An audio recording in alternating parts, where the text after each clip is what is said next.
Hello, मैं अमरेंद्र कुमार। स्वागत है आपको निर्माण अड्डा में।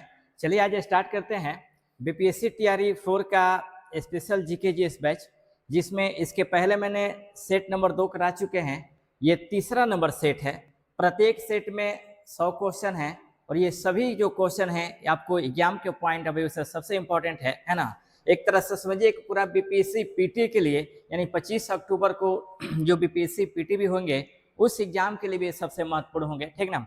आगे अब आयोग के द्वारा क्या निर्णय ले रहा है नहीं ले रहा है ये इस पर डिपेंड करता है, क्योंकि पटना में काफ़ी छात्र लोग इसके लिए प्रोटेस्ट भी कर रहे हैं।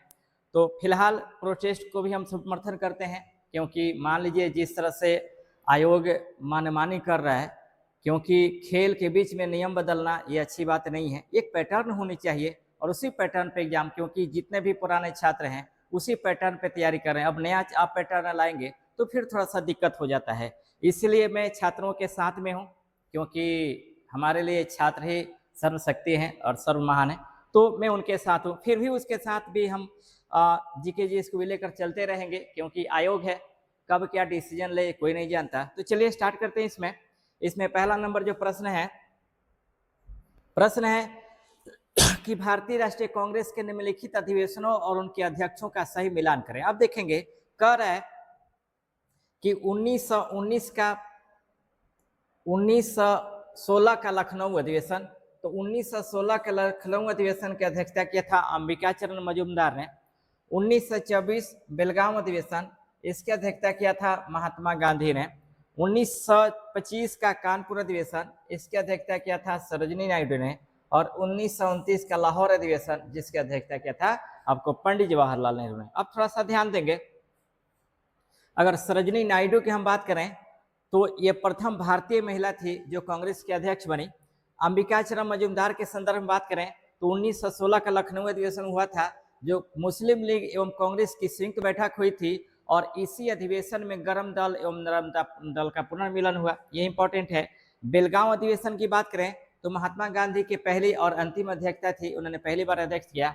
और जवाहरलाल नेहरू की बात करें तो 1929 का जो लाहौर अधिवेशन था ये पंडित नेहरू की पहली अध्यक्षता थी, और इसी अधिवेशन के तहत सबसे पहले पूर्ण स्वराज के मांग को रखा गया। इसके साथ ही पंडित नेहरू ने रावी नदी के तट पर मध्य रात्रि में राष्ट्रीय झंडे को फहराया था, और इसी अधिवेशन के तहत कांग्रेस के वर्किंग कमेटी के तहत यह निर्णय लिया गया कि प्रतिवर्ष 26 जनवरी को भारतीय स्वतंत्रता दिवस मनाए जाएंगे। तो ये आपका इसमें देखना होगा, यानी इसका जो आंसर हो जाएगा आपको ए का 2, 2 का 3, सी का 1 और डी का 4, यानी आंसर हो जाएगा 1 का ए नंबर। बी नंबर है कि निम्नलिखित में से किस आयोग का उद्देश्य नागरिक की सेवा में भारतीयों की संख्या में वृद्धि पर विचार करना था। याद रखेंगे, एंचिसन आयोग, इसमें था कि नागरिक सेवा में भारतीयों की संख्या में वृद्धि किया जाए, इस आयोग का मुख्य उद्देश्य था। हर्षेल समिति की अगर बात करें तो याद रखेंगे, हर्षेल समिति का जो था ये टकसाल संबंधित इन्होंने सुझाव दिया था, टकसाल के वृद्धि संदर्भ इन्होंने सुझाव दिया था, है ना। इनाम आयोग की बात करें तो इनाम आयोग में याद रखेंगे जागीरों को इसमें ब्रिटिश में मिलाने की बात की गई थी। और हंटर कमीशन की बात करें तो ये आपको शिक्षा से रिलेटेड था, है ना। तो शिक्षा से हंटर आयोग लॉर्ड रिपन के समय में, इनाम आयोग लॉर्ड डलहौजी के समय में, एंचिसन आयोग याद रखेंगे लॉर्ड लैंसडाउन के समय में, और हर्षेल समिति भी आपको लॉर्ड लैंसडाउन के समय में इसका गठन किया गया था, है ना। उसके बाद है आपका 3 नंबर कि कांग्रेस के कराची अधिवेशन के संदर्भ में निम्नलिखित कथनों पर विचार करें कि इसमें कौन सही है। पहला, किस अधिवेशन की अध्यक्षता सरदार वल्लभ भाई पटेल ने किया था, सही है। इस अधिवेशन में मौलिक अधिकार का प्रस्ताव पारित किया गया, ये भी सही है। गांधी जी ने इसी अधिवेशन में कहा था कि गांधी मर सकता है परंतु गांधीवाद हमेशा जीवित रहेगा, ये इन्होंने कहा था। तो याद रखेंगे 3 का 1, 2, 3, यानी तीनों सही हो जाएगा आंसर, यानी 3 का डी नंबर होगा। उसके बाद है 4 नंबर कि 1907 के सूरत अधिवेशन में कांग्रेस के विभाजन का मुख्य कारण क्या था। अब थोड़ा सा ध्यान देंगे, 1907 का INC ये कांग्रेस का 23वां अधिवेशन था, और याद रखेंगे इस अधिवेशन में जो विवाद उत्पन्न हुआ वो अध्यक्ष पद के लेकर हुआ। गरम दल वाले चाहते थे कि लाला लाजपत राय को अध्यक्ष बनाया जाए, और नरम दल वाला चाहते थे कि रास बिहारी घोष को अध्यक्ष बनाया जाए। हालांकि नरम दल वालों की विजय हुई और दास बिहारी घोष इसके अध्यक्ष बने, लेकिन याद रखेंगे इसी अधिवेशन में सूरत में पहला विभाजन हो गया, कांग्रेस में सॉरी पहला विभाजन हो गया, ठीक ना। तो याद रखना होगा कि 4 नंबर होगा आपको अध्यक्ष पद को लेकर नरमपंथियों और गरमपंथियों में मतभेद हुआ, जिसका परिणाम से आपका कांग्रेस से विभाजन होगा। 5 नंबर है सुमिलित करना है कि कौन सा आयोग किस गवर्नर जनरल के काल में गठन किया गया था। तो ध्यान देंगे इनाम आयोग का गठन किया गया था लॉर्ड डलहौजी के समय में, हंटर आयोग का गठन किया गया था लॉर्ड रिपन के समय में, अफीम आयोग का गठन किया गया था लॉर्ड लेस्डाउन के समय में, और दुर्भिक्ष आयोग का गठन किया गया था आपको लॉर्ड लिटन के समय में। यानी आंसर हो जाएगा 1 2 3 4, यानी 5 का ए नंबर होगा। 6 नंबर है कांग्रेस के किस अधिवेशन में पहली बार जन गण मन गाया गया था। तो याद रखेंगे 1911 का कलकत्ता अधिवेशन में सबसे पहले गाया गया था, जिसका अध्यक्ष थे पंडित ईश्वर नारायण धर। तो याद रखेंगे सबसे पहले राष्ट्रगान जो गाया गया था 1911 के कलकत्ता अधिवेशन में गाया गया था। इस गीत को लिखा था रविंद्रनाथ टैगोर ने अपने उपन्यास गीतांजलि में। गीतांजलि का जो अर्थ होता है वो गीतों का संग्रह होता है, और गीतांजलि पहला ऐसा ग्रंथ है जिसे नोबेल का साहित्य पुरस्कार, पहला साहित्य है जिसे नोबेल का पहला साहित्य पुरस्कार मिला भारत के साथ साथ एशिया में। यहाँ ये भी याद रखेंगे रविन्द्रनाथ टैगोर ने जो गीत लिखा था इसको सबसे पहले प्रकाशन हुआ था आपको देवेंद्रनाथ टैगोर के पत्रिका तत्वबोधिनी में भारत भाग्य विधाता के नाम से इसका किया गया था, प्रकाशन किया गया था, ठीक ना। तो 6 का ए नंबर आंसर हो जाएगा, है ना। उसके बाद 1896 के कलकत्ता अधिवेशन के संदर्भ में याद रखेंगे रहमतुल्लाह सियानी ने इसकी अध्यक्षता की थी, और सबसे पहले बंकिम चंद्र चटर्जी द्वारा लिखा गया राष्ट्रीय गीत को इस अधिवेशन में गाया गया था। हालांकि इस गीत को सबसे पहले गाया था रविन्द्रनाथ टैगोर ने। 1905 के बनारस अधिवेशन की बात करें तो इसकी अध्यक्षता गोपाल कृष्ण गोखले ने किया था, और इसमें स्वदेशी एवं बहिष्कार को लेकर के विचार प्रस्तुत किए गए थे। 1916 का लखनऊ अधिवेशन जिसकी अध्यक्षता MG मजूमदार ने की थी, है ना। और याद रखेंगे इसमें गरम दल एवं नरम दल का पुनर्मिलन हुआ था, है ना। उसके बाद है 7 नंबर, वह एकमात्र कांग्रेस अधिवेशन कौन था जो किसी गांव में हुआ था। तो याद रखेंगे फैजपुर का अधिवेशन, ये पहला अधिवेशन है जो गांव में हुआ था, और इसकी अध्यक्षता किया था पंडित जवाहरलाल नेहरू। पंडित जवाहरलाल नेहरू, ये ध्यान देंगे। इसके पहले भी पंडित नेहरू ने 2 अंग्रेज कांग्रेस की अध्यक्षता किया था।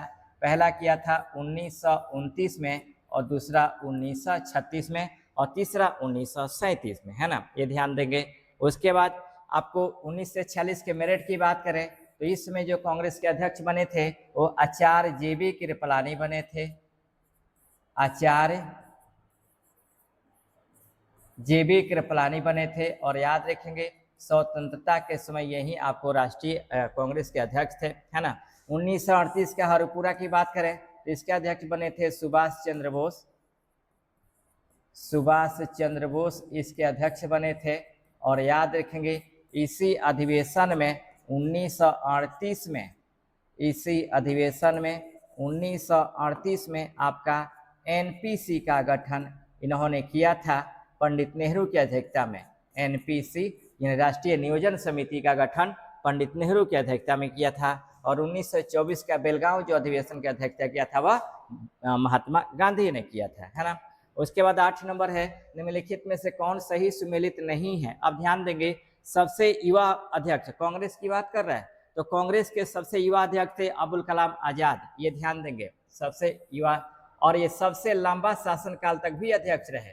1940 से लेकर के 1945 तक INC का रामगढ़ अधिवेशन, INC का रामगढ़ अधिवेशन में पूर्ण स्वराज की मांग लाहौर अधिवेशन में किया गया था, ये सही है, ये भी सही है। दूसरा आपको सदस्यों हेतु खादी वस्त्र अनिवार्य किया गया गुवाहाटी अधिवेशन में, ये भी सही है।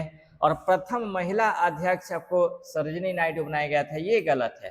पहली महिला अध्यक्ष जो बनाया गया था वह श्रीमती एनी बेसेंट को बनाया गया था, श्रीमती एनी बेसेंट को बनाया गया था। याद रखेंगे INC के कलकत्ता अधिवेशन में, INC के कलकत्ता अधिवेशन में। सरोजनी नायडू के संदर्भ में याद रखेंगे, ये आपको आईएनसी के कानपुर अधिवेशन, आईएनसी के कानपुर अधिवेशन में प्रथम भारतीय महिला अध्यक्ष बनाया गया था, है ना। तो आंसर हो जाएगा 8 का डी नंबर, ये सुमेलित नहीं है। उसके बाद है 9 नंबर, 1929 के त्रिपुरी अधिवेशन में सुभाष चंद्र बोस के इस्तीफे के बाद कांग्रेस का अध्यक्ष किसे बनाया गया था, तो डॉक्टर राजेंद्र प्रसाद को। अब समझेंगे त्रिपुरी अधिवेशन, ये जो त्रिपुरी है ये मध्य प्रदेश के जबलपुर में स्थित है और इसे त्रिपुरी संकट के नाम से भी जाना जाता है। कारण क्या था, अध्यक्ष पद को लेकर विवाद उत्पन्न हुआ। सुभाष चंद्र बोस कांग्रेस के लिए पुनः नॉमिनेट हो गए और महात्मा गांधी पट्टाभी सीतारमैया को अपना नॉमिनेट बना दिया। अब इसका परिणाम हुआ कि अब अध्यक्ष पद के लिए चुनाव हुआ, यानी वोट दिया गया। कांग्रेस के इतिहास में पहला ऐसा उदाहरण मिलता है कि अध्यक्ष के पद को लेकर के वोटिंग हुआ था और इस वोटिंग में भी सुभाष चंद्र बोस ने पट्टाभी सीतारमैया को पराजित कर दिया और अध्यक्ष बन गए। चूंकि पट्टाभी सीतारमैया को नॉमिनेट किए थे आपको महात्मा गांधी ने, इसीलिए उनको अपने इज्जत से ले लिया और कांग्रेस की वर्किंग कमेटियों में यह सहयोग करना शुरू कर दिया। इन्होंने कहा था कि पट्टाभी सीतारमैया की हार हमारी हार है। इसी का परिणाम हुआ कि कांग्रेस के अध्यक्ष के रूप में सुभाष चंद्र बोस रहते हुए भी ये स्वतंत्र रूप से काम नहीं कर पा रहे थे, इसलिए इन्होंने त्यागपत्र दे दिया अध्यक्ष पद से। तब शेष कार्यकालों के लिए बनाया गया था डॉक्टर राजेंद्र प्रसाद को, ये ध्यान देंगे। इन 9 का सी नंबर आंसर होगा। 10 नंबर है, विलियम बेडारबन ने कांग्रेस के किन किन अधिवेशनों की अध्यक्षता की थी, तो याद रखेंगे 1889 का बंबई अधिवेशन और 1910 का इलाहाबाद अधिवेशन। याद रखेंगे ये कांग्रेस के दूसरे यूरोपीय अध्यक्ष थे। कांग्रेस के पहले यूरोपीय अध्यक्ष या विदेशी अध्यक्ष बनाए गए थे जॉर्ज यूले को 1888 के कांग्रेस अधिवेशन में, और दूसरे जो अध्यक्ष थे आपको विलियम बेडारमन को बनाए गए थे, है ना। उसके बाद आपको तीसरे जो अध्यक्ष बनाए गए थे वह हेनरी कॉटन को बनाया गया था 1904 के बंबई अधिवेशन में, ठीक ना। तो याद रखेंगे इस तरह से, यानी 10 का सी नंबर आंसर होगा। 11 है, सूची 1 को सूची 2 से मिलाना है। अब देखेंगे इसमें पूर्ण स्वाधीनता का प्रस्ताव प्रस्तुत किया गया था 1927 के मद्रास अधिवेशन में। कांग्रेस संविधान में परिवर्तन का किया गया 1920 के नागपुर अधिवेशन में। मुस्लिम लीग से समझौता हुआ 1916 का लखनऊ अधिवेशन में, और आज़ादी के इसमें अध्यक्ष बनाए गए थे मौलाना अबुल कलाम आज़ाद को आपको 1946 के मेरठ अधिवेशन में। यानी आंसर हो जाएगा 1, 2, 3, 4, यानी 11 का ए नंबर आंसर होगा। उसके बाद है आपका 12 नंबर, 1852 में गठित इनाम आयोग का मुख्य उद्देश्य क्या था, तो भूमि संबंधी विवेचना यानी जागीरों की जांच से रिलेटेड था, जो अभी मैंने पीछे वाले क्वेश्चन में बताया था। तो ये ध्यान देंगे, ये हो जाएगा। अकाल के निवारण हेतु 4 आयोग का गठन किया गया। कॉलिन कैंपबेल का गठन किया गया था, स्ट्रेची आयोग का गठन किया गया था, आपको जेम्स लायल आयोग का किया गया था, और एंटनी मैकडोनल्ड आयोग का गठन किया गया था, है ना। शिक्षा से संबंधित भी बहुत आयोग का गठन किए गए, जिसमें चार्ल्स वुड डिस्पैच, हंटर आयोग, उसके बाद आपको रैले आयोग, सैंडलर आयोग, उसके बाद आपको 1929 में किया गया 1929 में किया गया आपको लॉर्ड इरविन के समय में, है ना। उसके बाद 1944 में सर्जेंट आयोग का गठन किया गया, तो ये रिलेटेड है, ठीक है। उसके बाद 12 नंबर में है आपका 13 नंबर, 1947 में दिल्ली में हुए कांग्रेस के विशेष अधिवेशन की अध्यक्षता किसने की थी, तो याद रखेंगे 1947 में विशेष अधिवेशन की जो अध्यक्षता की थी वह डॉक्टर राजेंद्र प्रसाद ने की थी, दिसंबर 1947 के, यानी स्वतंत्रता के बाद की ये बात है, ठीक है। उसके बाद है 14 नंबर कि लॉर्ड लैंसडाउन के कार्यकाल में 1893 में हर्षेल समिति का गठन किस उद्देश्य से किया गया था, तो टकसाल संबंधी सुझाव के लिए इसका गठन किया गया था, है ना। टकसाल समिति सुझाव के लिए। 1929 का जो शिक्षा आयोग था वो याद रखेंगे आपको 1929 का हार्टोग समिति था, जो पहले वाले क्वेश्चन में था, थोड़ा दिमाग से उतर गया था, है ना। तो ये आपका हो जाएगा 14 का सी नंबर। उसके बाद है आपका 15 नंबर, कांग्रेस के किस अधिवेशन में नरम दल और गरम दल के बीच पुनः समझौता हुआ और मुस्लिम लीग के साथ भी ऐतिहासिक करार हुआ, ये हो जाएगा आपका 1916 का लखनऊ अधिवेशन, है ना। 1916 का लखनऊ अधिवेशन में आपका जिसका अध्यक्षता किया था अंबिका चरण मजूमदार ने, यानी 15 का डी नंबर होगा। 16 है कि निम्नलिखित कथनों पर विचार कीजिए। कांग्रेस की प्रथम महिला अध्यक्ष एनी बेसेंट थी, जिन्हें 1917 के कलकत्ता अधिवेशन की अध्यक्षता की थी, सही है। 1925 के कानपुर अधिवेशन में श्रीमती नलिनी सेनगुप्ता अध्यक्ष थी, बनी थी, ये गलत है, यानी आंसर हो जाएगा आपका 16 का ए नंबर। 1925 के कानपुर की अध्यक्षता की थी सरोजिनी नायडू ने, जिन्हें भारत का प्रथम भारतीय महिला अध्यक्ष होने का गौरव प्राप्त है। उसके बाद 17 नंबर है कि ब्रिटिशकालीन अफीम आयोग का गठन किस वायसराय के कार्यकाल में किया गया था? तो लॉर्ड लैंसडाउन के शासनकाल में इसका गठन किया गया था, यानी 17 का डी नंबर आंसर हो जाएगा। उसके बाद आपका 18 नंबर, निम्नलिखित कांग्रेस अध्यक्षों में से कौन सुमेलित नहीं है? जॉर्ज यूले इलाहाबाद, सही है। विलियम बेडरबन बम्बई, सही है। अल्फ्रेड वेब मद्रास, सही है। और हेनरी कॉटन कलकत्ता, ये गलत है। हेनरी कॉटन 1904 में कांग्रेस के अध्यक्ष तो बने थे, लेकिन कोलकाता का नहीं, बम्बई का बने थे, याद रखेंगे, बम्बई का बने थे, है ना। तो ये आपको याद रखेंगे, यानी 18 का डी नंबर आंसर होगा। उसके बाद है आपका 19 नंबर, कांग्रेस के किस अधिवेशन में अध्यक्ष पद के लिए पहली बार मतदान हुआ, जिसमें सुभाष चंद्र बोस ने पट्टाभी सीतारमैया को पराजित किया था? अभी मैंने बताया था कि त्रिपुरी अधिवेशन में ऐसा हुआ था, यानी आपका 19 का बी नंबर होगा। हरिपुरा अधिवेशन की बात करें तो इसकी अध्यक्षता किया था सुभाष चंद्र बोस ने, और इसी अधिवेशन में राष्ट्रीय नियोजन समिति का गठन किया था, जिसका अध्यक्ष बनाया गया था पंडित जवाहरलाल नेहरू को। 1940 का रामगढ़ अधिवेशन की अध्यक्षता आपको मौलाना अबुल कलाम आजाद ने किया था। 1940 से लेकर के 1945 तक का ये अधिवेशन था, यानी सबसे लंबा जो शासनकाल था अध्यक्ष पद के रूप में मौलाना अबुल कलाम आजाद के लिए था। उसके बाद 20 नंबर, 1922 के गया अधिवेशन में अध्यक्ष कौन थे, जिन्होंने बाद में स्वराज पार्टी के गठन में महत्वपूर्ण भूमिका निभाई? तो चित्तरंजन दास, याद रखेंगे।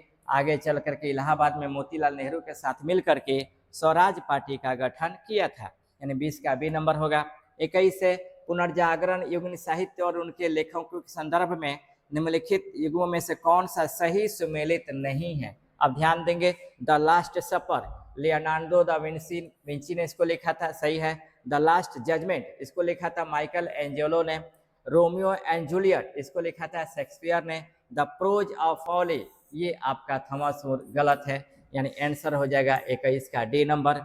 उसके बाद है 22 नंबर, द प्रिंस नामक पुस्तक जो राज का एक नवीन चित्र प्रस्तुत करती है, के लेखक कौन है जिन्हें आधुनिक राजनीति का दर्शन का जनक माना जाता है? तो याद रखेंगे, ये होंगे मैकियावेली, है ना, मैकियावेली। भारत के मैकियावेली की अगर बात करें तो भारत के मैकियावेली कहा जाता है कौटिल्य को, कौटिल्य को कहा जाता है।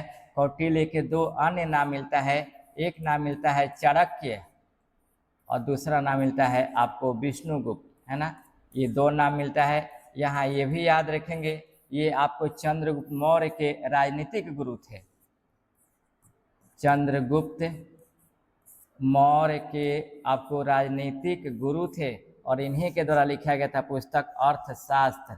नाम से तो लगता है कि यह अर्थशास्त्र है, लेकिन इसका जो विषय वस्तु था वो आपको राजनीति शास्त्र था, राजनीति शास्त्र था, ये ध्यान देंगे, यानी 22 का बी नंबर आंसर होगा। 23 है, लियोनार्डो दा विंची के संबंध में निम्नलिखित कथनों पर विचार करें। वह एक बहुमुखी प्रतिभा संपन्न व्यक्ति, यानी चित्रकार, मूर्तिकार, इंजीनियर और वैज्ञानिक था, सही बात है। दूसरा, मोनालिसा उनकी एक अमर कृति है, ये भी सही है, यानी आंसर हो जाएगा 1 एवं 2, यानी 23 का सी नंबर आंसर होगा। 24 है, अमेरिकी स्वतंत्रता संग्राम के दौरान प्रतिनिधित्व नहीं तो कर नहीं का नारा किसने दिया था? तो सैमुअल एडम्स ने ये नारा दिया था, है ना, सैमुअल एडम्स ने नारा दिया था। नो टैक्सेशन विदाउट रिप्रेजेंटेशन का नारा इन्होंने दिया था, सैमुअल एडम ने, यानी 24 का ए नंबर होगा। 25 है, सूची 1 को सूची 2 से मिलाना है, सिद्धांत है, जैसे कहता है कॉपरनिकस, तो कॉपरनिकस ने, याद रखेंगे, इन्होंने बताया था कि आपको पृथ्वी सौर मंडल का केंद्र नहीं है, ठीक है। उसके बाद न्यूटन, इन्होंने गुरुत्वाकर्षण का नियम दिया था। उसके बाद केपलर, इन्होंने ग्रहों के गति का नियम का खोज किया था। और जॉन विक्लिफ, याद रखेंगे, धर्म सुधार आंदोलन का प्रातःकालीन तारा इन्होंने कहा था, यानी आंसर हो जाएगा आपका 25 का ए नंबर, ए का 2, बी का 1, सी का 3 और डी का 4। उसके बाद 26 नंबर है कि 1765 के स्टाम्प एक्ट के संदर्भ में निम्नलिखित में कौन सा कथन सही नहीं है, कौन सा कथन सही है, क्षमा चाहे कौन सा कथन सही है। तो देखेंगे इसे प्रधानमंत्री ग्रेनविले ने पारित किया था, सही है। दूसरा, इसके अनुसार अदालती कागजों और अखबारों पर 20% सीलिंग का स्टाम्प अनिवार्य था, ये भी सही है। यह सप्तवर्षीय युद्ध में हुई आर्थिक क्षति की पूर्ति करने हेतु लाया गया था, ये भी सही है। यानी आंसर हो जाएगा 26 का डी नंबर। उसके बाद है 27 नंबर, टॉमस पेन द्वारा लिखित उस लघु पत्रिका का नाम क्या था जिसने 1776 में अमेरिकियों को स्वतंत्रता के लिए उत्तेजित किया था? कॉमन सेंस, ये ध्यान देंगे, ये आपका कॉमन सेंस है, यानी 27 का ए नंबर होगा। उसके बाद 28 नंबर, अमेरिकी स्वतंत्रता संग्राम की घटनाओं को सही कालक्रम में व्यवस्थित करें। आप देखेंगे बोस्टन टी चाय पार्टी, इसकी स्थापना हुई थी 1773 में। पेरिस की संधि 1763 में, अमेरिकी स्वतंत्रता संग्राम 1776 में और स्टाम्प एक्ट 1765 में। अब क्रम मिलता मिलाते हैं, सबसे पहले 2 नंबर हो जाएगा पेरिस की संधि, उसके बाद स्टाम्प एक्ट यानी हो जाएगा 4 नंबर, उसके बाद आपका 1773 में बोस्टन टी की पार्टी यानी 1 नंबर, और उसके बाद हो जाएगा आपका अमेरिकी स्वतंत्रता संघ 1776 यानी 3 नंबर, यानी 2, 3, 1, 4 इसका आंसर होगा। आंसर होगा 2, 4, 1, 3, 2, 4, 1, 3 है ना, इसका आंसर हो जाएगा। यानी इनमें कोई नहीं है, यानी आंसर याद रखेंगे आपका ये होगा। ऑप्शन में थोड़ा सा गलत है, ऑप्शन में आपको 2, 4, 1, 3 इसमें नहीं है, क्योंकि पहला पेरिस की संधि 1763 में, उसके स्टाम्प एक्ट 1765 में, तो 2, 4 हो गया। उसके बाद 17 बोस्टन टी चाय 1773 में 1 हो गया, और अंत में अमेरिकी स्वतंत्रता की घोषणा हुई थी 1776 में, है ना, तो इसमें कोई आंसर नहीं है। उसके बाद है आपका 29 नंबर, अमेरिका को आधुनिक गणतंत्र की जननी कहा जाता है, वहां सर्वप्रथम लिखित संविधान किस वर्ष लागू हुआ? 1789 में। याद रखेंगे आजाद हुआ 1776 में और लागू हुआ 1789 में, यानी 29 का डी नंबर होगा। 30 है, निम्नलिखित में किस संधि के तहत ब्रिटेन ने उत्तरी अमेरिका के 13 अंग्रेजी उपनिवेशों की स्वतंत्रता को स्वीकार की थी? तो पेरिस की संधि के तहत। अब यहाँ ध्यान देंगे पेरिस की संधि थोड़ा सा गलत लिखा हुआ है, पेरिस की जो संधि है वो आपका 1763 है ना, 1763, यानी आंसर हो जाएगा 30 का डी नंबर। 31 है, अब्राहम लिंकन ने अमेरिका में दास प्रथा का उन्मूलन विधिवत रूप से कब किया था? 1 जनवरी 1863 को, 1 जनवरी 1863 को इसका विधिवत रूप से उन्मूलन किया था, यानी 31 का बी नंबर आंसर होगा। 32 है, मैं ही राज हूँ की अवधारणा के विपरीत अमेरिका ने विश्व को सर्वप्रथम क्या प्रदान किया था? लिखित संविधान और मौलिक अधिकार। याद रखेंगे विश्व में सबसे पहले अपने नागरिकों को मौलिक अधिकार देने वाला जो पहला देश है वो आपको अमेरिका है, और अमेरिका के संविधान से ही भारतीय संविधान मूल अधिकारों का समावेश किया गया है, यानी 32 का बी नंबर आंसर होगा। 33 है, पुनर्जागरण काल में चित्रकला का जनक किसे माना जाता है? जियाटो को माना जाता है, ये ध्यान देंगे, यानी 33 का ए नंबर आंसर होगा। 34 है कि अमेरिकी स्वतंत्रता संग्राम का तत्कालिक कारण क्या था? तो याद रखेंगे तत्कालीन कारण था बोस्टन की चाय पार्टी, है ना, यही मेन था, यानी अब 34 का बी नंबर आंसर होगा। उसके बाद 35 नंबर, इटली के नाविक अमेरिगो वेस्पुसी के नाम पर किस महाद्वीप का नाम पड़ा था? अमेरिका, यानी आंसर हो जाएगा आपका अमेरिका, डी नंबर याद रखेंगे, है ना। क्रिस्टोफर कोलंबस ने 1492 में एक व्यापारिक मार्ग के रूप में अमेरिका की खोज की थी, और अमेरिकी नाविक इटली नाविक अमेरिगो वेस्पुसी के नाम पर इसका नाम अमेरिका रखा गया, है ना। जो क्रिस्टोफर कोलंबस था यह स्पेन का रहने वाला था, ये ध्यान देंगे। उसके बाद है 36 नंबर, 1781 ईस्वी में औपनिवेशिक सेना के सामने किस ब्रिटिश सेनापति ने आत्मसमर्पण किया था, जो अमेरिकी जीत का निर्णायक मोड़ बन गया? लॉर्ड कॉर्नवालिस, यानी आंसर हो जाएगा 36 का सी नंबर।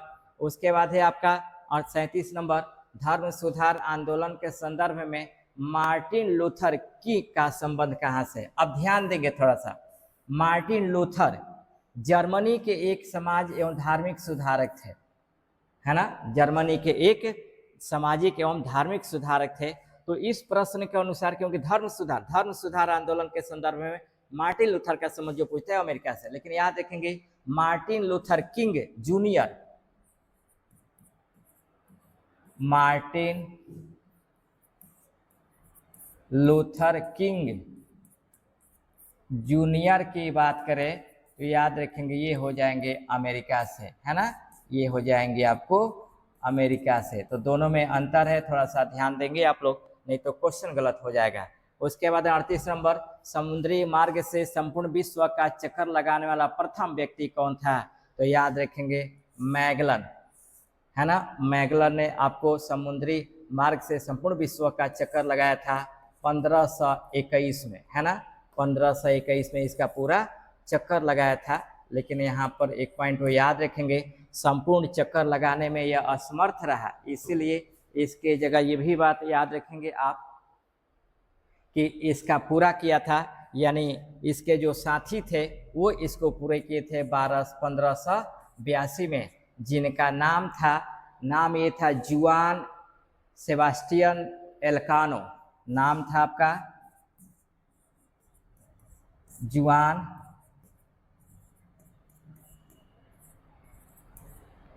सेबास्टियन और एल्कानो इनका नाम था, जिन्होंने पूरा किया था, ये ध्यान देंगे आप लोग, ठीक ना, ये है। उसके बाद क्रिस्टोफर कोलंबस की बात करें तो 1792 में इन्होंने अमेरिका की खोज की थी। वास्को डी गामा की बात करें तो 1492, ये 1492 है, 1492 में अमेरिका की खोज की थी, और वास्को डी गामा 1498 में, है ना, और कैप्टन को 1770 में ऑस्ट्रेलिया का खोज किया था, ये ध्यान देंगे, है ना, ऑस्ट्रेलिया का खोज किया था। तो फिर थोड़ा समझ लेंगे, समुद्री मार्ग से संपूर्ण विश्व का चक्कर लगाने वाला प्रथम व्यक्ति मैगलन था 1521 में, क्रिस्टोफर कोलंबस 1492 में अमेरिका का खोज, वास्को डी गामा 1498 में भारत का खोज, और कैप्टन कुक 1770 में ऑस्ट्रेलिया का खोज किया था, है ना, यानी आंसर हो जाएगा 38 का सी नंबर। उसके बाद है आपका 39 नंबर, स्वाधीनता के पुत्र एवं स्वाधीनता की पुत्रियां नामक संस्थाएं किस क्रांति से संबंधित है? तो याद रखिए अमेरिकी क्रांति से संबंधित, है ना, अमेरिकी क्रांति जो हुई थी वह 1776 में हुई थी। गौरवपूर्ण जो क्रांति हुई थी आपका 1668 में इंग्लैंड में, है ना, फ्रांसीसी क्रांति 1789 में, और रूसी क्रांति 1917 में, तो ये ध्यान देना होगा। उसके बाद 40 नंबर है कि अमेरिका में गृह युद्ध मुख्य रूप से किन दो पक्षों के बीच लड़ा गया था? उत्तरी राज्य जो दासता के विरोधी थे, और दक्षिणी राज्य जो दासता को समर्थक थे, बनाए रखना चाहते थे, यानी आंसर हो जाएगा 40 का बी नंबर। उसके बाद 41 नंबर, फ्रांसीसी क्रांति के संदर्भ में निम्नलिखित कथनों पर विचार करें।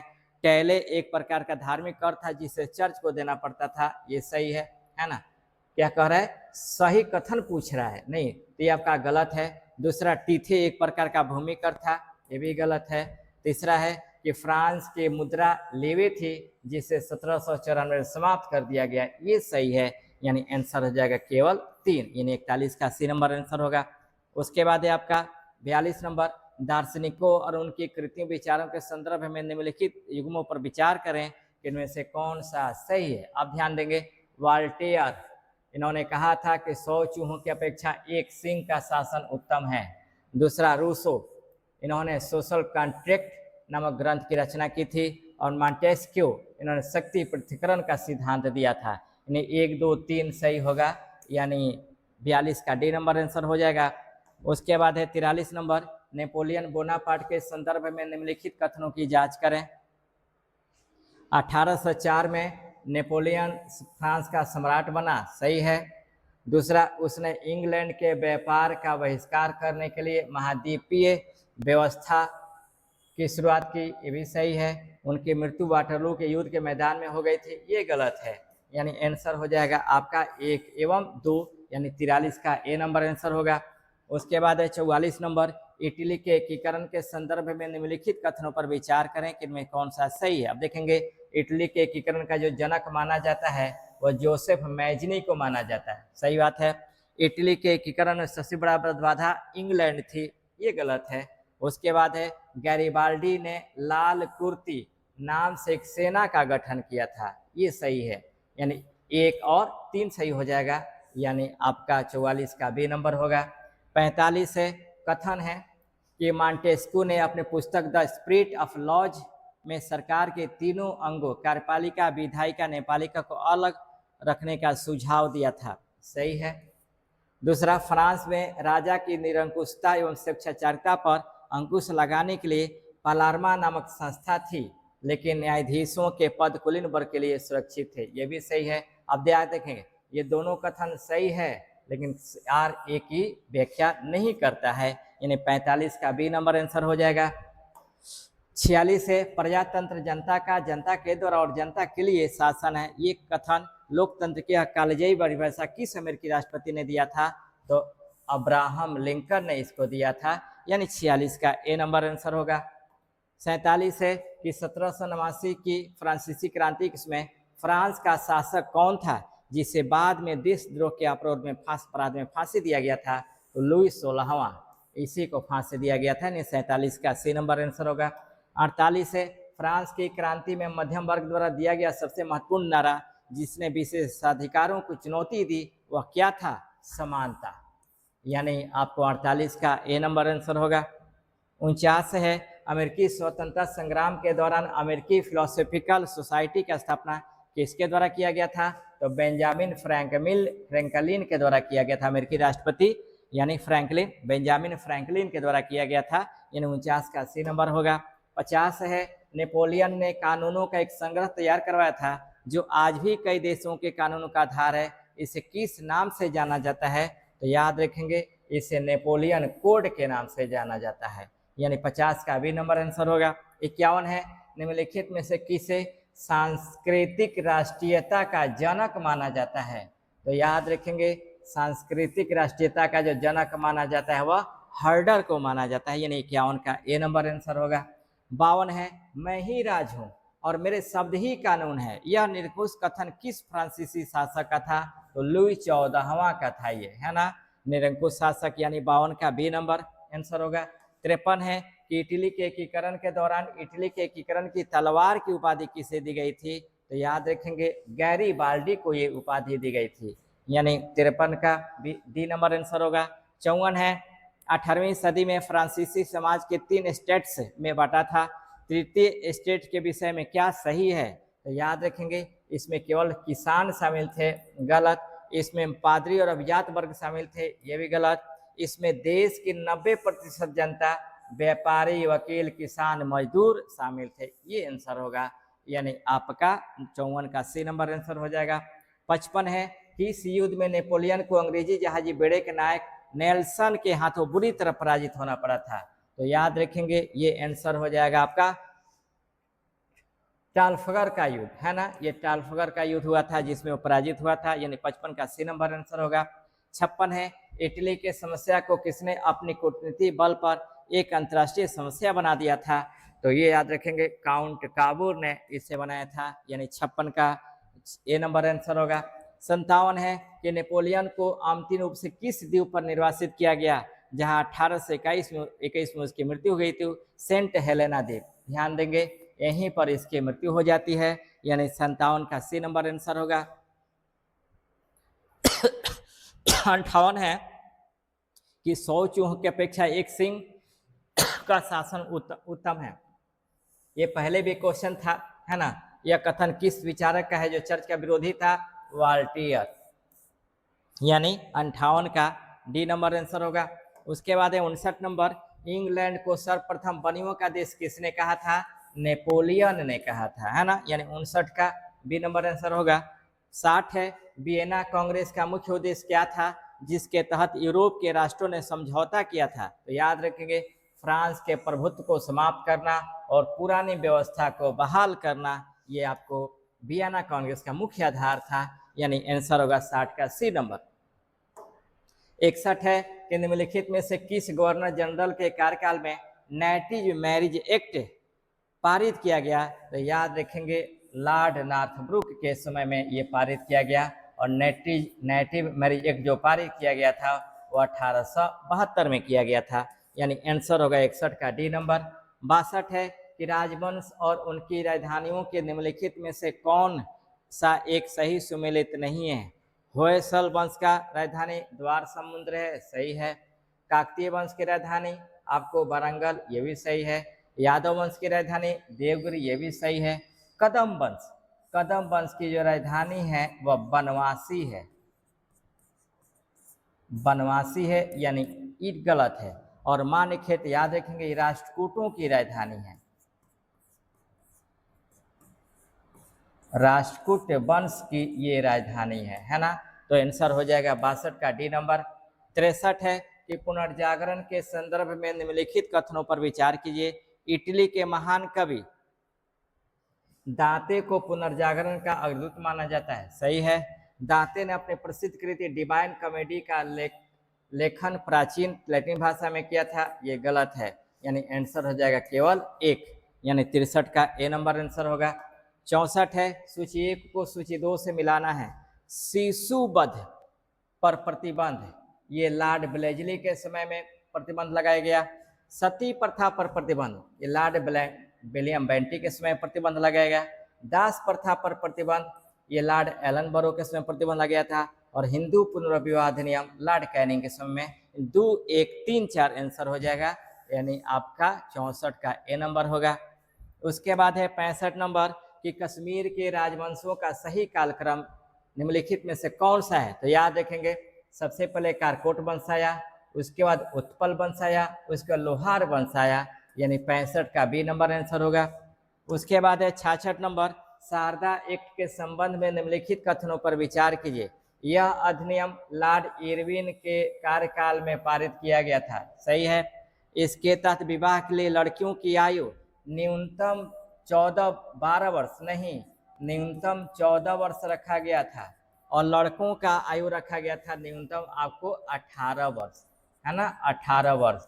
यानी बी एक कथन 2 गलत है और कथन 1 सही है, यानी 66 का ए नंबर आंसर हो जाएगा। 67 है कि निम्नलिखित में से किसे मानवतावाद का संस्थापक माना जाता है? तो मानवतावाद का जो संस्थापक माना जाता है पेट्रोक को माना जाता है, यानी 67 का सी नंबर आंसर होगा। 68 है कि विजयनगर साम्राज्य के तुलु वंश का संस्थापक कौन था? वीर नरसिंह, याद रखेंगे वीर नरसिंह। विजयनगर में 4 वंश शासन किए थे, क्रम से अगर देखें तो पहला है संगम वंश, दूसरा नंबर है आपको सालू वंश, तीसरा नंबर है आपका तुलु वंश और चौथा नंबर है अरिवीडू वंश, ठीक ना। तो ये आपको 4 वंश थे विजयनगर पर शासन करने वाले क्रमों में। इसके बाद 69 नंबर है कि मुस्लिम सामाजिक धार्मिक आंदोलन के संदर्भ में दार उल उलूम की स्थापना 1867 में मोहम्मद कासिम ननौतवी और रशीद अहमद गंगोही ने की थी, सही है। नवादातल उलेमा की स्थापना सर सैयद अहमद खान ने किया था, ये गलत है, यानी आंसर होगा केवल 1, यानी 69 का ए नंबर आंसर हो जाएगा। उसके बाद है 70 नंबर प्राचीन भारत में हर्यक वंश के संस्थापक बिंबिसार की राजधानी कहाँ थी? तो बिंबिसार की राजधानी राजगिरी थी या गृहब्रज थी, ये ध्यान देंगे, राजगिरी या गृहब्रज इसकी राजधानी थी, ये ध्यान देना होगा, यानी 70 का डी नंबर आंसर होगा। 71 है 1891 के एज ऑफ कंसेंट एक्ट के तहत लड़कियों के लिए विवाह की न्यूनतम आयु कितनी निर्धारित की गई? तो याद रखेंगे 12 वर्ष निर्धारित कर दी गई, है ना, यानी 71 का बी नंबर आंसर होगा। 72 है बहमनी और स्वतंत्र राज्यों के संस्थापकों पर विचार करें। बहमनी वंश की स्थापना हसन गंगू ने की, सही है, 1347 में। उसके बाद हैदराबाद के स्वतंत्र राज्य की स्थापना निजाम उल मुल्क ने की, ये भी सही है, 1724 में। और अवध के स्वतंत्र राज्य की स्थापना सआदत खां बुरहान मुल्क ने की थी 1722 में, ये भी सही है, यानी आंसर होगा 1, 2, 3, यानी आपका 72 का डी नंबर। 73 है कि इटालियन गद्य का जनक किस कहानीकार को माना जाता है जिनकी प्रसिद्ध पुस्तक डेकामेरॉन है। तो ये याद रखेंगे, बोकेसियो को माना जाता है, यानी 73 का ए नंबर आंसर होगा। 74 है कि राष्ट्रकूट वंश का संस्थापक दंती दुर्ग था, इस वंश की राजधानी कहाँ स्थित थी? तो याद रखेंगे इसकी राजधानी थी मान्यखेत, यानी 74 का बी नंबर। 75 है निम्नलिखित में से कौन सा युग में सही सुमेलित है? पाल वंश के संस्थापक गोपाल सही है।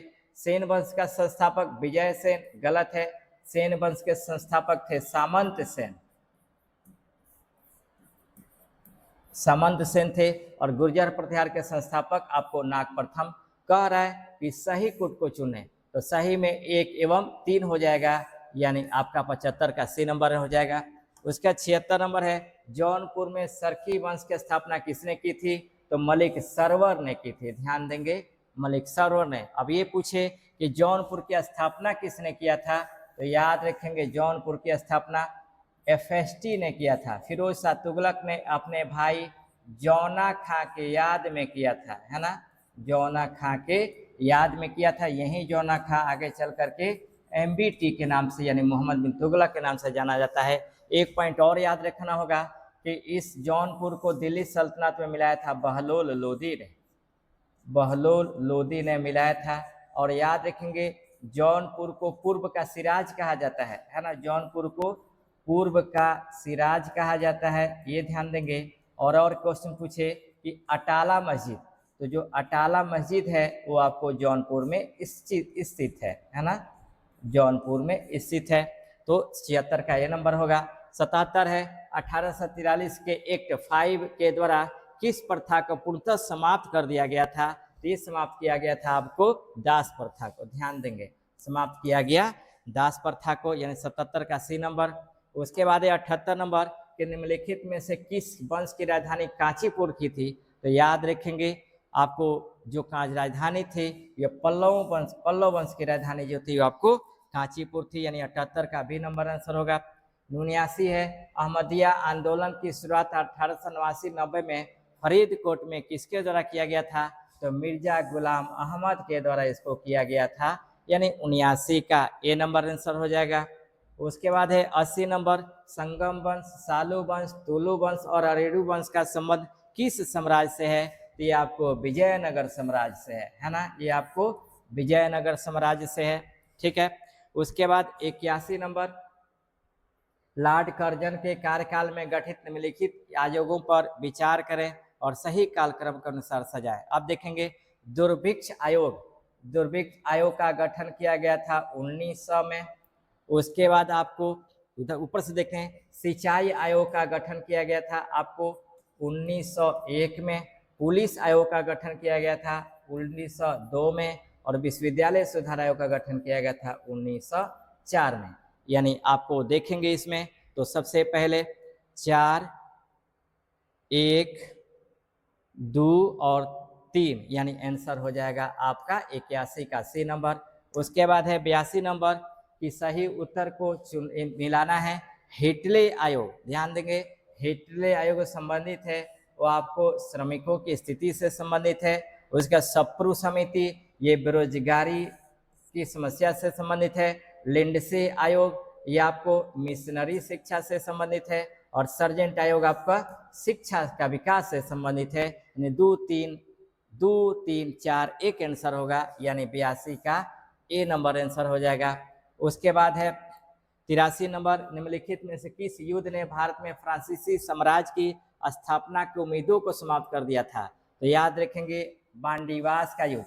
तीसरा कर्नाटक युद्ध जो हुआ था, ध्यान देंगे तीसरा कर्नाटक युद्ध हुआ था वह 1756 से लेकर के 1763 तक हुआ था। और इसी तीसरे कर्नाटक युद्ध के तहत वांडीवास का युद्ध हुआ 1760 में। और इसी वांडीवास के युद्ध में अंग्रेजों ने फ्रांसीसियों को पराजित करके भारतीय व्यापार से बाहर कर दिया, यानी आंसर हो जाएगा 83 का सी नंबर। प्लासी युद्ध की बात करें तो 23 जून 1757 को प्लासी का युद्ध हुआ था रॉबर्ट क्लाइव एवं बंगाल के नवाब सिराजुद्दौला के बीच में, जिसमें सिराजुद्दौला को मार करके रॉबर्ट क्लाइव ने भारत में पहला ब्रिटिश साम्राज्य की स्थापना की। बक्सर का युद्ध 22 अक्टूबर 1764 को हुआ था। आपको बंगाल के अपदस्थ नवाब मीर कासिम, मुगल बादशाह शाह आलम द्वितीय और अवध के नवाब सिजाउद्दौला की संयुक्त सेना और रॉबर्ट क्लाइव के बीच में हुआ था। हालांकि अंग्रेजों की तरफ से सेना का नेतृत्व किया था हेक्टर मुनरो ने, है ना। तो इस तरह से सब देखेंगे। उसके बाद है 84 नंबर, निम्नलिखित कथनों पर विचार करें। हार्टोग समिति का गठन शिक्षा की स्थिति की समीक्षा करने के लिए किया गया था, सही है। ली आयोग का संबंध भारतीय सेना के भारतीयकरण से संबंधित है, ये गलत है, यानी आंसर हो जाएगा केवल ए, 84 का ए नंबर होगा। उसके बाद है 85 नंबर, राजा राम मोहन राय को राजा की उपाधि किस मुगल शासक ने प्रदान की थी? तो याद रखेंगे अकबर शाह द्वितीय ने प्रदान की थी, है ना। 1830 की बात है। अकबर शाह द्वितीय ने, उत्तर मुगलकालीन अकबर शाह द्वितीय ने राजा राम मोहन राय को राजा की उपाधि देकर के लंदन भेजा ब्रिटिश महारानी से अपने पेंशन के बढ़ोतरी के संदर्भ में। हालांकि 1833 में अकबर राजा राम मोहन राय की मृत्यु आपको लंदन में ही हो जाती है और वहीं ब्रिस्टल में उनको दफनाया गया है, लेकिन वर्तमान में उनका जो समाधि है वह ब्रिस्टल में स्थित है। उसके बाद आपका 86 नंबर, निम्नलिखित युगों में से कौन सा एक सही सुमेलित नहीं है? बटलर समिति देशी राज्यों की अंग्रेजी सरकार के संबंध से संबंधित है, सही है। मैकलेन समिति सरकारी वित्तीय अवस्था को सुधार से संबंधित है। इस्लिंगटन आयोग नागरिक सेवा में भारतीयों की हिस्सेदारी से संबंधित है। सैंडलर आयोग पुलिस सुधार से, ये गलत है। सैंडलर आयोग जो है आपको शिक्षा से संबंधित है, शिक्षा सुधार से संबंधित है और सैंडलर आयोग का गठन किया गया था 1917 में। पुलिस सुधार की अगर बात करें तो याद रखेंगे एंड्रयू फ्रेजर समिति है ना, फ्रेजर आयोग के तहत आपका लॉर्ड कर्जन के समय में रिलेटेड है, फ्रेजर आयोग, है ना। फ्रेजर आयोग का गठन किया गया लॉर्ड कर्जन के समय में पुलिस सुधार से संबंधित, यानी आंसर हो जाएगा 46 का डी नंबर, 86 का डी नंबर। 87 है कि 1946 में गठित कैबिनेट मिशन के अध्यक्ष कौन थे? तो याद रखेंगे कैबिनेट मिशन के अध्यक्ष पैंथिक लॉरेंस है। कैबिनेट मिशन का जो गठन हुआ ये 3 सदस्यीय समिति थी, है ना, 3 सदस्यीय समिति थी जिसमें पैंथिक लॉरेंस, एबी अलेक्जेंडर और स्टेफन क्रिप्स, ये तीनों शामिल थे, ठीक ना। अध्यक्ष बनाया गया था पैंथिक लॉरेंस के और भारत आया था 24 मार्च 1946 को। कैबिनेट मिशन भारत आया 24 मार्च 1946 को, ये ध्यान देंगे। उसके बाद है आपका 88 नंबर कि बाबर द्वारा लड़े गए युद्धों के संदर्भ में निम्नलिखित कथनों पर विचार करें। खानवा का युद्ध 1527 में बाबर ने राणा संगा को पराजित किया, सही बात है। इसी युद्ध में बाबर ने गाजी की उपाधि भी धारण की थी। चंदेरी का युद्ध 1528 में बाबर ने मेदिनी राय को पराजित किया, ये भी सही है। घाघरा का युद्ध 1529 बाबर ने अफगानों को पराजित किया, ये भी सही है, यानी आंसर होगा 1, 2, 3, यानी 88 का डी नंबर। 89 है कोलाचेल की लड़ाई यानी 1741 में जो हुई थी के संदर्भ में निम्नलिखित में से कौन सा कथन सही है?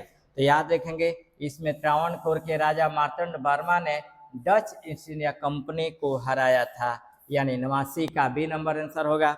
उसके बाद है 90 नंबर कि महात्मा गांधी को राष्ट्रपिता की उपाधि सबसे पहले किसने दी थी? तो सुभाष चंद्र बोस ने दी थी, है ना, सुभाष चंद्र बोस ने। अब महात्मा गांधी को याद रखेंगे राष्ट्रपिता की उपाधि दी थी। रविन्द्रनाथ टैगोर ने महात्मा गांधी को महात्मा की उपाधि दी थी और वल्लभ भाई पटेल ने जवाहरलाल नेहरू ने महात्मा गांधी को बापू की संज्ञा दी थी, ठीक ना। ये ध्यान देंगे, यानी 90 का सी नंबर आंसर होगा। 91 है निम्नलिखित में से किस गवर्नर जनरल वायसराय के कार्यकाल में भारतीय छटनी समिति का गठन किया गया था? तो लॉर्ड रीडिंग के समय में, ध्यान देंगे, यानी 91 का डी नंबर आंसर होगा। 92 है निम्नलिखित कथनों पर विचार करें। 1927 में साइमन कमीशन की नियुक्ति की गई, सही बात है। इसका उद्देश्य 1919 के अधिनियमों का समीक्षा करना था, ये भी सही है, यानी कथन और कारण दोनों सही है और दोनों एक दूसरे की व्याख्या कर रहे हैं, यानी 92 का ए नंबर आंसर होगा। उसी तरह 93 है कि तालिकोटा का युद्ध का मुख्य परिणाम क्या था? विजयनगर साम्राज्य का पतन, है ना। 23 जून 1565 में तालिकोटा का युद्ध हुआ था। याद रखेंगे विजयनगर के अगेंस्ट में बहमनी के 4 वंशों के समूह में, जिसमें बीदर, गोलकुंडा, अहमदनगर और आपको बीजापुर, ये आप 4 थे और इसके अगेंस्ट में लड़ाई लगा था जिसमें विजयनगर को पूरी तरह से समाप्त कर दिया गया। इन 93 का ए नंबर होगा। 94 है सुभाष चंद्र बोस को देश नायक की उपाधि किसने दी थी? तो रविन्द्रनाथ टैगोर ने सुभाष चंद्र बोस को देश नायक की उपाधि दी थी। 94 का बी होगा। 95 है 1901 में गठित सिंचाई आयोग का अध्यक्ष कौन थे? तो लॉर्ड कर्जन के समय में गठन किया गया था आपको सर कॉलिन स्कॉट को, यानी आपको 95 का ए नंबर आंसर होगा। अगर हम थॉमस रैले की बात करें तो इनका गठन किया गया था 1902 में, ये शिक्षा से रिलेटेड है और ये भी आपको लॉर्ड कर्जन के समय में ही। एंड्रू फ्रेजर ये आपको शिक्षा, ये पुलिस से संबंधित है, पुलिस से सुधार से संबंधित है, इसका भी गठन किया गया था आपको लॉर्ड कर्जन के समय। एंटनी मैकडोनाल्ड ये अकाल आयोग से संबंधित है और इसका भी गठन किया गया लॉर्ड कर्जन के समय में। उसके बाद 96 नंबर है निम्नलिखित युद्धों को सही कालक्रम के अनुसार सजाइए। चौसा का युद्ध हुआ था 1539 में हुमायूं एवं शेर खां के बीच में, जिसमें शेर खां ने हुमायूं को पराजित करके शेरशाह की उपाधि धारण की। कन्नौज या बिलग्राम का युद्ध 1540 में, इसमें शेरशाह ने हुमायूं को पराजित करके 15 वर्षों के लिए हिंदुस्तान की सत्ता से बाहर कर दिया। पानीपत की दूसरी लड़ाई 5 नवंबर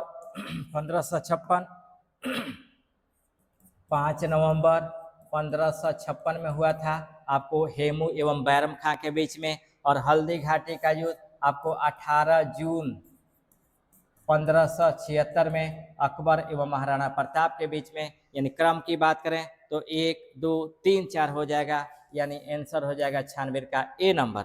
उसके बाद है 97 नंबर, किस समिति की सिफारिश पर लोक सेवा आयोग के गठन की अनुशंसा की गई थी? तो याद रखेंगे ली कमीशन के अनुशंसा पे गठन किया गया। ली कमीशन को जो गठन किया गया था वो 1924 में है ना, 1924 में ली कमीशन का गठन किया गया और इसी के आधार पे आपको लोक सेवा आयोग का गठन किया गया। कब? 1926 में है ना, 1926 में लोक सेवा आयोग का गठन किया गया था। 97 का बी नंबर आंसर होगा। 98 है सही मिलान की पहचान करें। गुरुदेव रविन्द्रनाथ टैगोर को कहा जाता है, कायदे आजम मोहम्मद अली जिन्ना को कहा जाता है और देश रत्न डॉक्टर राजेंद्र प्रसाद को कहा जाता है। यानी आंसर होगा 1 2 3, यानी 98 का डी नंबर आंसर होगा। 99 है आपका कि 1795 इसमें हुए खुर्दा का युद्ध का परिणाम क्या था? तो याद रखेंगे इसमें निजाम की पराजय हुई थी है ना, निजाम की पराजय हुई थी। 99 का डी नंबर आंसर होगा। उसका 100 है राष्ट्रीय योजना समिति का गठन किस वायसराय के कार्यकाल में हुआ था? तो याद रखेंगे राष्ट्रीय योजना समिति का गठन लॉर्ड लिनलिथगो के समय में हुआ था। अभी राष्ट्रीय योजना समिति की बात करें यानी नेशनल प्लानिंग समिति एनपीसी की बात करें, ये है आपका, तो इसका गठन 1938 में कांग्रेस के हरिपुरा अधिवेशन में किया गया था। कांग्रेस के हरिपुरा अधिवेशन में सुभाष चंद्र बोस के द्वारा किया गया था, जिसका अध्यक्ष बनाया गया था पंडित जवाहरलाल नेहरू को। पंडित जवाहरलाल नेहरू को इसका अध्यक्ष बनाया गया था है ना। अब इसमें चूंकि उसमें के वायसराय थे लॉर्ड लिनलिथगो, तो इसलिए क्वेश्चन आ जाता है, तो हो जाएगा 100 का सी नंबर, ठीक ना। तो ये आपका था आपको TRE 4 यानी BPSC TRE 4 का सेट नंबर 3 को मैंने कराया। मैंने आराम से सभी क्वेश्चनों को जो इम्पोर्टेंट है उसका मैंने डिस्कशन करा दिया है। मैं आपसे रिक्वेस्ट करता हूं कि इन क्वेश्चनों को आप थोड़ा सा देख लीजिए, ये आपके एग्जाम के पॉइंट ऑफ व्यू से सबसे महत्वपूर्ण होंगे। यहाँ ये भी ध्यान दीजिएगा आपके TRE 4 के PT के साथ साथ 25 अक्टूबर को जो BPSC होने जा रहे हैं उससे में ये महत्वपूर्ण भूमिका निभाएगा। तो आप केवल TRE 4 के हिसाब से मत देखिए, ये BPSC PT के लिए भी ये आप सबसे इम्पोर्टेंट है। तो इस तरह से आप इस क्लास को देखिए है ना। बाकी जो आपका सुझाव हो उस सुझाव हमें जरूर दीजिए, फिर हम जो अपने सुधार करना होगा उसमें सुधार करने का प्रयास करेंगे है ना। फिर हम नेक्स्ट कोई क्लास से लेकर आते हैं, तब तक बेस्ट ऑफ लक।